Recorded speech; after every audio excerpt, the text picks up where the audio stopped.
Hey, what's up? I'm Matt with Let's Talk Music. I'm here with Sean from the Four Horsemen. How we doing tonight, buddy? I'm tired. Been on the road for like 10 days. So. And that's the name of the game, ain't it? Nature of the 14 beast. hours of driving will make you a little tired, but yeah, we're ready to go though. Hell yeah. So we're here in the green room of what I mention all the time as my favorite venue in Columbus, the King of Clubs. You guys have played here before. What kind of response do you normally get? Oh, it's always good. It's always good. We have a very high energy show, so I mean, when people come out, a lot of people, if they've never seen us, don't know what to expect, and you know, at the end of the night, they're crowding around the merch booth, wanting to shake our hands, take pictures, sign autographs, all that. So it's always a good response wherever we go with it, because we play all of the old school, you know, the high energy thrash era, and we throw some Black Album in there as well, and that's it. So it's like 1983 to 1991 is the catalog that we stick to. Yeah, that's what I'm talking about. I was actually listening to, a little bit of Garage Days, and Justice for All, and some Master of Puppets on the way up. Get myself ready for it. Honestly, Metallica is one of my favorite bands of all time. Same. That was what got me into heavy metal. Before that, you know, it was kind of like Madonna, Prince, stuff like that. You know, I grew up in the 80s. Oh, yeah. Me But, too. you know, and then my cousin actually introduced me to Metallica, and I've been hooked since. So is that kind of what got you out there as a tribute band? Or, I mean, did you have other bands before this? Oh, yeah. I mean, I hated tribute bands when I was a kid. When I started getting into playing music, I just wanted to write my own stuff. Mm-hmm. So I put an ad in the paper up in Cleveland, Ohio, and got some guys together. I formed a band. It was called Antithesis, and we did 3 albums.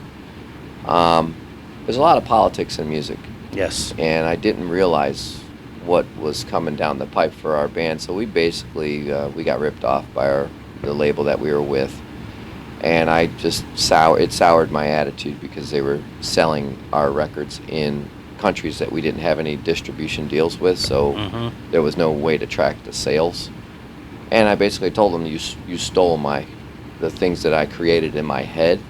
Like, you stole it, sold it, and acted like it didn't happen. My management busted them, and I lost my drive to do it as an original act. Okay, and instead of doing it because I wanted to put my own music out there, I just said, screw this. I don't like this industry. I don't like what they did to me. Right. And I'm not giving anybody else any more of my own riffs that I create out of my head. So I stopped writing, cut my hair off, went back to school, got an IT degree, started an IT company, and started making tons of money, and didn't even care that I wasn't doing music anymore. So you fast forward a few years after that, I got approached. I would still sing like karaoke. I'd go to a bar and just, you know, sing some stuff. And I saw an ad in the paper for a Alice in Chains tribute band looking for a singer, and I love singing Alice in Chains, and I auditioned for them, and they loved it. So they said, well, you know, would you do this? And I was like, yeah, I could do it, you know. And that was in that transition period where I was going to school and whatnot. So one of the guys in that group was also in this Metallica tribute at the time.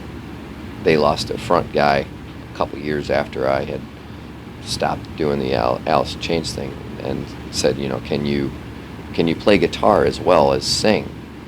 Yeah, we're looking for a new front guy. And I was like, well, I don't really do this stuff anymore, you know, because I was living in Ashland, and they were in, I think, Alliance at the time. Okay. It was quite a drive. It was like an hour and a half drive. I was like, I don't know if I really want to do it. But I said, fine, you know, I'll audition and whatnot. And one of the guys in the band was like, well, you know, do you play guitar? And I was like, yeah, I used to be my original band, Antithesis, from Cleveland, Ohio. You know, I used to be the guitarist. I was the writer. And he flipped, and he's like, oh my God, I have all your albums. Like, That's crazy. We weren't really like a big band. We had European deals, but we weren't doing anything in the States because at that time it was Nirvana, Right. Soundgarden, all the grunge stuff was in, so nobody wanted to hear semi-progressive metal. Right. So I did that, and so I auditioned with this band. Fast forward, and it was a totally different thing for me at that point because I realized I'm like, I still love entertaining people. Mm-hmm. Really doesn't matter if it's my music or if it's someone else's music that I'm doing, as long as you're putting joy into people's lives. If you're putting a smile on someone's face because, man, you really did a good job. That was one of my favorite songs. Took me back to when I was in high school.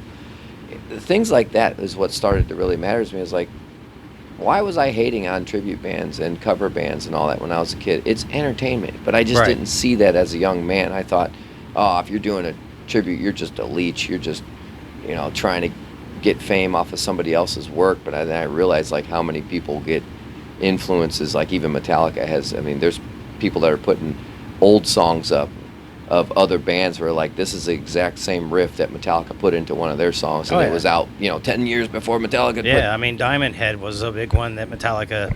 Yeah, and there's influences from David Bowie in Master of Puppets. Right. And people are A-B-ing these things and saying, look, Metallica's ripped off all these people. I'm like, you draw influences. Mm-hmm. Sometimes some people draw a little too much influence. And there's been collages and stuff, but I realize, I'm like, everybody does it. Everybody's doing something that really isn't all that original anyway. Right. You're taking from other things and you're changing them around a little bit. Oh, yeah.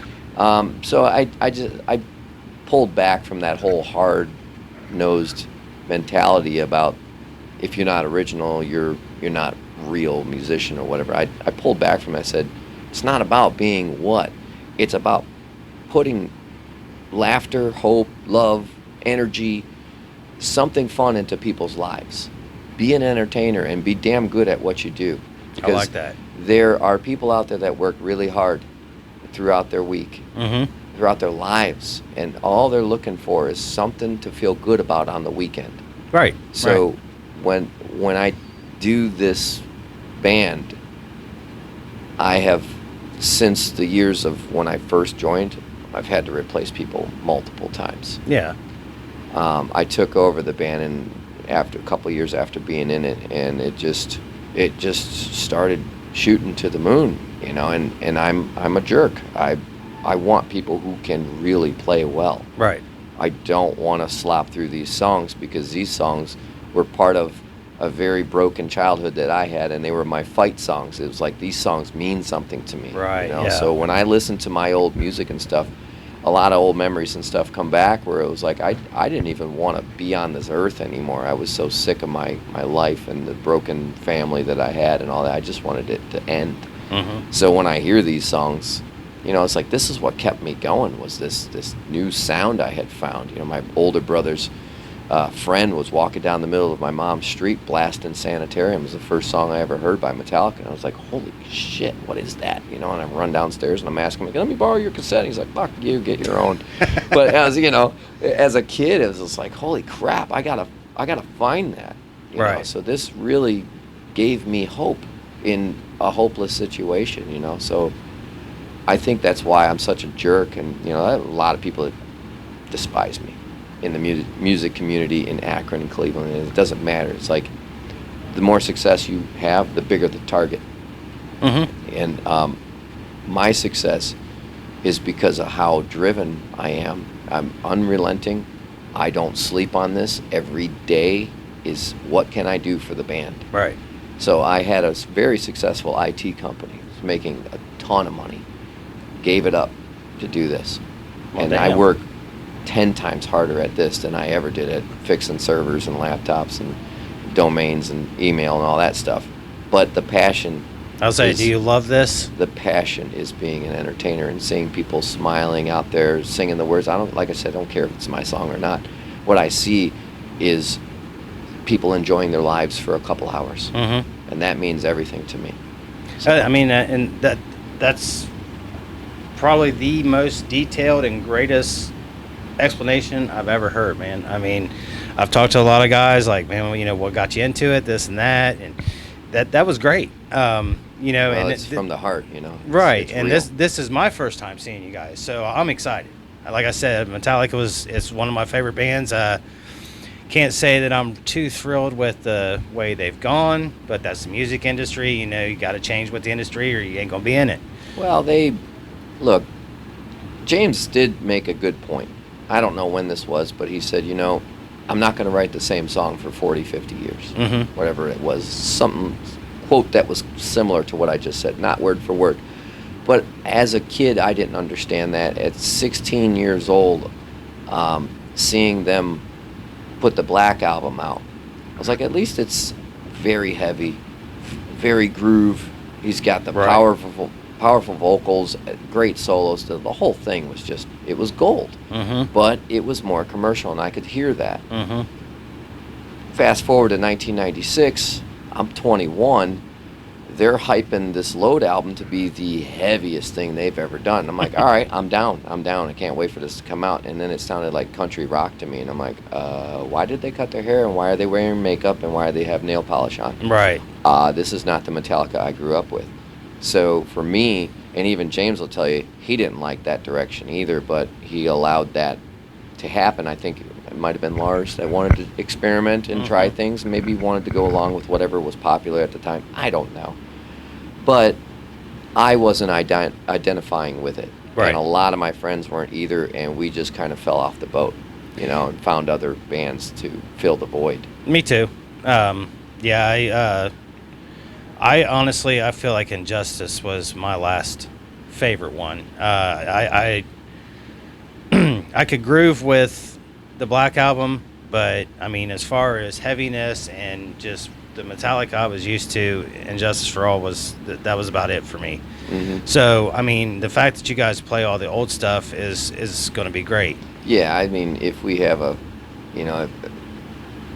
20-song night, well, maybe 3 or 4 of those songs are going to be Black Album, and the rest are going to be the 4 albums. Right. So I get people, had a lady said, it was a couple of weeks ago in New York, we played like 22 songs, and she was unhappy that I put Enter Sandman and Sad But True on the set. And I'm like, we played Whiplash, we played like Dyer's Eve, Fight Fire with Fire, Seek and Destroy. I'm naming all these songs off to her, and I said, that was a mellow set to you? And she writes back and says, well, Enter Sandman, we could have done without that. I'm like, no, you could have done without that.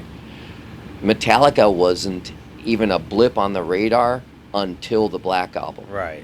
Ask my manager, ask guys that like Def Leppard, Aerosmith, Tesla. I mean, the big heavyweights, when the Black Album came out, Metallica dusted everyone. And you're telling me not to play the Black Album. Right. I'm telling you, you don't understand the music business. Right. You just like what you like, and that's fine. So you'll like 90% of my show. Yeah.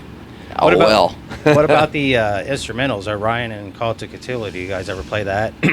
I haven't done that in a live format yet, and one of the reasons for that is the changing of the guard a couple of times. I mean, these guys still don't know all the songs. I have like 50-some songs that I can play.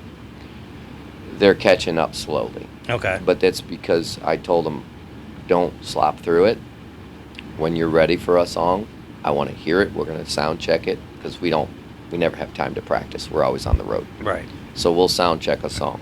And we just added Holier Than Thou into the set, and it was never practiced as a group. It was just sound checked a few times, and then I said, okay, let's throw it in the set. So like, we haven't done Call of Cthulhu, Orion, To Live Is To Die. But we also haven't done songs that have words that people want to hear, like Hit the Lights, Metal Militia, Right. No Remorse. I want to do those because I know that whole album. I can sing and play the whole album. And I don't know too many people who can sing and play Metal Militia and actually do it justice, because that song is a Dave Mustaine song. And if you listen to that, it kind of sounds like some of the like old school Megadeth stuff that he was doing. It's very, very hard to play and sing that stuff. Well, then, I mean, in the advertisements for you guys, it says the only album quality Metallica tribute. Yes, it does. And you wouldn't believe the kind of hate I get from other Metallica tributes from that. So is that your words, or is It's that my words. It's okay. my words, and that was me looking at what we're doing as a band, and people telling us at shows, no shit, saying, you guys don't just play their songs. You guys play their songs like you wrote them yourself. Right. Like the energy and the aggressiveness and the attitude, everything is there. And so many people, including our manager, Brian Wheat, Tesla's co-founder, bass player, came to one of our shows in December at Penn's Peak in Jim Thorpe, Pennsylvania. Place is packed. And he sees this show, and he's walking around in the crowd asking the crowd what they think of us. And people are going, they're better than Metallica. Oh, my God, all this stuff. And he flipped out when he saw what we were doing, and he goes, I've never seen a tribute band, any tribute band, play like you guys play. Well, that kind of had to knock your socks off. Oh, it did, because I love Tesla. And right. when he came up, he said, I want you to call me tomorrow. And the next thing we were doing is he's like, I want to manage your band. It blew my mind. I'm wow. like, this is a guy that I grew up listening to this guy. Right, right. And he loves my voice. He loves the show. He's like, we're going to take this as high as we can take it for you guys. So, I mean, I'm very excited about that. But, you know, it's the truth. I'm not trying to brag, but I am so adamant about this song had better be right. Because if there's one deviation, even with all the boys, the lead guitar and the bass player have been with me since the fall of 2020. The drummer's been with me since the summer of 2018. I don't care how many years. You don't have the luxury of changing these songs. You didn't write it. If there's something that we can add to it that brings out some more color to the song, maybe I'll entertain it. There's a couple little things that we've added, but we haven't changed the structure. We don't elongate songs. I don't change the words. We don't change the rhythms. The drum parts don't. Nothing gets changed. Right. It has to be played like the album. And no one's sick of it. But if they came to me and said, "Well, we'd like to change this because I don't like the way it's played," I'm like, "Well, tough shit. You can either play it or I'll replace you." Yeah. And that's where the whole "that guy's an asshole" comes in. It's like, yes, I am. It's not your song. It's the people. I don't want to waste their time. I used to be broke. I hardly ever got to go to a concert, but when I went to the concert, I wanted to hear the album. I wanted to hear what I bought, because that's what made me excited to pay the money to come see the concert in the first place. Exactly. Play the songs the way I heard them. So that's my mentality in this band, is we play what the people bought. That's why they're here. They want to see, can you actually do that? Like, have you ever gone to Pantera? Yes. Cemetery Gates. When's the last time Phil sang that high stuff at the end of the song? He screams it. He screamed it for years, but on the albums, he was singing his head off, and I'm like, I have got to see this guy do it live. It was incredible. Yeah. And the one time I got to see them before everything fell out and before Dime was murdered, he was drunk and he was screaming on stage, and he was missing half the words to "Cowboys from Hell," and I was so disappointed. And I'm like, I will never do a show like that. Never. I've seen them at Vets Memorial here. It's gone now. They did something different down there, but it was a Coliseum. I seen them with Skid Row. They actually opened up for Skid Row. They was on what was it? Vulgar Display of Power, and Skid Row was on. They opened for Skid Row? Yes. Proper. And Skid Sebastian Row was Bach is right. They was man. on Slave to the Grind, and it was a flat out amazing concert. Yeah, Skid Row was one of the top. I wouldn't call them glam to me, because they were hard rock. It was like almost like a Scorpions AC/DC type of mix to me, where I was like, man, these guys are really tasty, and that vocalist was incredible. Oh yeah. Unreplaceable, irreplaceable, whatever the Still word is. I agree with you there. And I know that they've had problems in that band, and I know that there's issues. But I'm just saying, as a fan of what they created, no one can top what he did. So how old are you, Sean? It sounds like we kind of grew up in the same era. Oh yeah, I'm 49. Okay, I'm 48. So I was born in '76. Yeah. So yeah, I mean, it's always nice to talk to somebody that's into the same thing you are. And I mean, I'm really looking forward to the show. I've heard from quite a few friends that have seen you that you guys are freaking amazing. I watched a couple of your YouTube videos, and I was blown away. I was like, my God, if you were to close your eyes and just listen, you're listening to Metallica. I appreciate that. The videos, though, they just don't do it to justice. You'll be able to experience, like, what's the difference between the video and the live tonight. Right. And I think a lot of people, you know, they'll check out our videos to see if we suck, and then they'll come out to the show and they're like, oh my God, I didn't think it was going to be like this. I'm like, well, I'm glad you stopped out to at least check it out, because the energy and the live format, I mean, you don't get the kind of energy you're going to get in this room tonight by sitting in front of YouTube eating some Doritos. You know, and you can watch anything on YouTube, and people are like, I think a lot of people miss out on what a real concert's like, because all the concerts are on YouTube. Right. Like that, what's that old song? Video killed the radio star. Yeah. It really does, because people are, I'll just watch it on there. I'm like, yeah, but you don't get the energy that's in the room. The energy that's coming off the stage. If you remember, that was actually the first video played on MTV. Clairvoyant, right? Mm-hmm. Yeah. So, just one other thing. Tell me a little bit about, okay, you know, you mentioned Brian Wheat, and he called you up, said, hey, we want to do this. Where are you looking to take that? I mean, where are you and Brian looking to go? Are you looking to stay with the tribute, or are you looking to maybe get into some original stuff again? I mean, we've talked about it. I mean, I took my wife, what was that, last year? I think we went up to Flint, Michigan to see Joey Belladonna, Anthrax lead singer, singing in Beyond Frontiers, his Journey tribute. Yeah. It was his birthday. We went out to dinner with him, and I opened for him when I was a kid, and he remembered me. Oh, wow. And he even asked me to say, he said, don't you ever get the itch to write again? And I said, well, I write, I just don't release it, because I don't ever want that to happen to me again, where they're just stealing my stuff and selling it in countries that they have no right to sell it in. And we couldn't, you know, ASCAP and BMI couldn't track the sales, because they're not allowed to be in the Eastern Bloc European countries at that point in time. I don't know if they are now. Yeah. But it was like, you guys are stealing what I created in my head. It's not my girlfriend. It's not my guitar or my car. It's what I created in my head. You couldn't steal anything more than what a person is. Like, that's my... Yeah. It was my essence at the time. It was your like soul. It broke me. It literally broke me. So I don't know where... I mean, I know where I can tell you where we're going to take this is global. We're already talking to other agencies and whatnot to see what our best options are. But Brian's like, he knows everybody. Yeah. He knows everybody. And he's like, we can take this as far as you want to go. And I said, I want it to be a household name. When people think of a Metallica tribute, Four Horsemen. That's it. Is that egotistical? No. It's a free country. If you have a better product, beat me. There you go. That's how I say it. You know, let people vote with their wallets. Let them vote with their opinions. If they come to our show and they love it, and they come to your show and you're slopping through it, that ain't my fault. Right. I didn't sit here and, you know, exalt myself. What I did was I evaluated what we are. I put marketing together, and people agree with it. They're saying, you are the only album quality Metallica tribute out there. And I'm like, I know. I know. It's not egotistical. It's just the truth. But people don't like to hear the truth. Everybody that's in another tribute band wants to hear that their band's great. Yeah.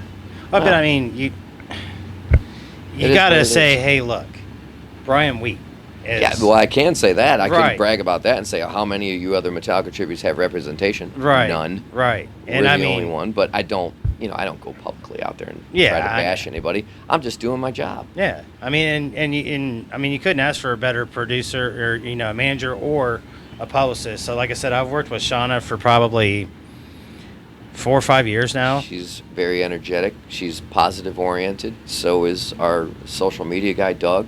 And Brian believes in the band. Brian's excited about the band. He's raring and ready to go with everything that I try to talk about. He's like, we got to do this step first. I see where you want to go, but we got A, B, and C before we get to these. And I'm like, yeah, it's fine. But at least he understands, you know. And I've talked with him about, you know, what do you feel like how big we could grow? And he's like, global. There's no reason why we can't go global with this. So I'm like, okay, I like this guy. He's on board with my vision as well. And I'm not the kind of guy to tell myself, you can't do this because you're a tribute. Right. I don't look at anything like that. Everything I look at is, if someone says you can't, I say, how can I? In everything in life. Challenge accepted. Yeah, right? Like, I'm not going to I don't have a defeatist attitude. Yeah. When I go into something, I gave up my IT company. I was seriously successful. Mm-hmm. I would never want for money again. This band doesn't make me anywhere near that kind of money. If you gave me the option again to make that decision, knowing what I know now with all the years I've been doing this, I'd still pick this, because I will make it work, and no one's going to stop me from making that work. See, man, that's what's saying. I love your attitude, your positivity, your. I don't see you as. I mean, I don't work with you, so I can't say that whether you're a prick or not. But I'm an asshole. I mean, I can say that our discussion here, you have been very forthcoming. You've been very honest, and that's what I like, man. I like for people to say, "Hey, this is who I am, and this is how I feel." I don't, care about the public image. You know what I mean? I want to, and that's why I call it Let's Talk Music, because it's not just let me sit down and ask you all these questions about your band. Let me sit down and ask you all these questions about your future. It's more of, hey, man, what did you grow up on? What do you like to do? It's more of getting to know the musician, not just the, entertainer. And, yeah, I understand. And I think that kind of separates me from other ones. I mean, when I started this, man, I thought I was doing something special, and I went online and seen there's hundreds and thousands of people doing this shit, and I'm like, well, how can I separate myself? And I still haven't found my niche. I think, personally, the way you separate yourself is getting interviews with people who are going somewhere, and the people want to see that content. Right. They don't want to see Joe Schmo's band that nobody knows of. They Right. want to see, like, maybe you do an interview with Ghost. Yeah. And they're like, oh, that's a big band, or even, what's her face, Taylor Swift, What I would say to you is the same thing I say to myself. No limits, man. Just push for the things that you want to do. I've tried. So the big ones are hard to get, man. Adam Splitter PR has most of them, and I've not been able to crack that chick yet. Yet. There's only one word separating you from that, and it's just yet. Right. But no, I mean, I like dealing with a lot of the up-and-comings too, though. I'm saying the bands that are getting out there and getting their feet wet. That, Mm-hmm. And that's, to me, that's the future of music. And I really just enjoy talking to these people that are so driven, and they're all about, hey, man, I work a 9 to 5, but as soon as I'm off work, we're hitting Mm-hmm. the club, playing, we're taking all these advantages that we can. And I mean, that's why I've got, man, I can show you my phone. I've got probably over 1,000 emails in the last month from publicists from all over the world. Wow. And they're bands that I've never even heard of. But I talked to them, and I've done interviews with people from Germany. Udo Dirksnyder. Yeah. I talked to him.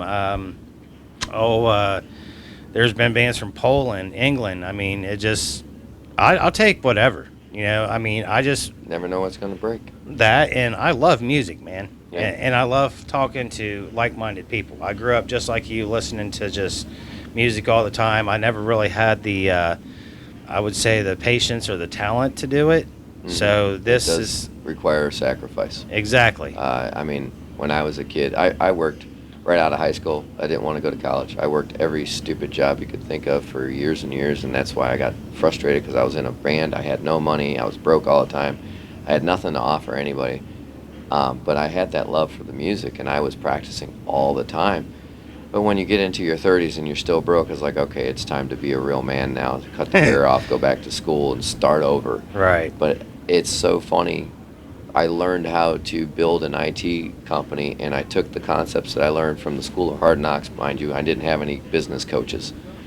I took those concepts I learned the hard way, and I said, I can build this business in the music industry. Because people forget it's music business. Yeah. It's not music party, hookers, blow, and drugs and drinking your ass off. It's business. Right. Always has been, always will be. I mean, it's a job. You sacrifice. I mean, I was 12 hours away from home, sold out show. My father died. I played the show the same night. Tonight, one of my dear friends just passed away. I got another show. You sacrifice so much. Birthdays, anniversaries, funerals, weddings, just anything and everything that your family or your friends want to go out with you and have a great time. And you remember all those times you did go do that and how fun it was. And you're like, but I can't. Something is bigger than me now, and I have to do this. So that's what drives me. This dude's amazing. I'm like over I here. agree. I'm almost ready to cry, man. I mean, you're definitely pulling at my heartstrings. I mean, and I'm sorry for your losses, and it really sucks that I'm a truck driver by trade. I drove over the road I for had a years. CDLB too. Yeah. Not an A, but I had a B. I drove over the road for years, so I know about missing stuff, Yeah, man. But yeah. it's You do miss. And my dad was my biggest fan. He was a drummer. He's the reason why I started into music. So when he almost died a couple years before that, when my wife and I had to go pick him up from Florida, we were at Connecticut at a show, and I was loading in, and my brother called, and he's like, Dad might not make it. And I said, we're going to have to leave. And my dad called me. He goes, don't you dare cancel that show. You play that show for those people. They've been waiting and waiting to see you. So when my brother called me, and in April it happened, and he said, Dad's gone. And my drummer saw the color come out of my face. We were sitting at breakfast, getting ready to drive in, load in. We had a sold-out show in Massachusetts at Soundcheck Studios, and he goes, dude, are we going home? And I said, dude, you know my dad. He's in no rush, and you know he would be pissed if I canceled a sold-out show out here. So my dad loved this band. He loved watching my drummer, Drew's. You're going to love my drummer. He would stand side stage and just ear-to-ear grin watching my drummer, because he was a drummer himself, and he was just like, how does he do that? And I'm like, that drummer lives and breathes this stuff, and he just loved watching this band. So my wife would always get him up on side stage somehow, one way or another. I'd look over at some point, my dad'd be sitting there smiling with his hands in his pockets, just gleaming. That's awesome. And so when I do this, I think of him every show. Sometimes it'll just flash into my head. It used to make me cry. Now it's just a good memory to have, that I know that he's always going to be with me and still rooting me on, and I have my family and the people that love me, and that they've all said, don't stop. This is who you are, and this is what your dad would have wanted you to do. So it's bigger than me. Oh yeah. I do it for the people. Trust me. I mean, like, I texted my wife as soon as I got off work, and I said, I'm going to the World of Photography to buy a lens. And she said, okay. And I said, okay, with a question mark. And she called me, and she's like, what do you mean, okay, with a question mark? I was like, I figured you'd be like, no. Yeah. And she's like, well, you're not going to buy that $2,000 one, are you? I said, no. I said, the one that I'm looking at, and she was cool with it. And it's good to have that support. It's been frustrating for her, because I've put a lot of money and shit into this, and I haven't really made anything off of it. And she's like, you're spending money on this when we could do something like this or whatever. Mm-hmm. But it was also her idea for me to start it. I don't think she was like wanting it as big, but like, she's not into music like I am. So when I talked to her and I mentioned names and bands, she's like, what the hell were you talking about? She's like, so, you know, like, honey, Taylor Swift, we're going to interview her. She said, who's that? Right. And I mean, this is a way for me to, to get it out. And that's what she wanted. And I think that she's kind of just come to realize that this is my passion. Well, I was going to say, I don't care who you are. I don't care what you do. I don't care if it's you, your wife, your daughter, me, my wife, her daughter. You have to do something that gets you out of bed. Mm-hmm. You have to do something that gives your life purpose. And if it's this and it's not, who cares if you make money doing A, B, and C? If this is your passion, you got to follow it. You got to at least see where it's going to go. Amen, brother. So, that's how I feel. All right. Well, man, I'm going to let you relax a little bit before you guys play. I am just freaking geeked now that I've talked to you and met you. I'm like, hell yeah, I'm going to get to see these guys on stage.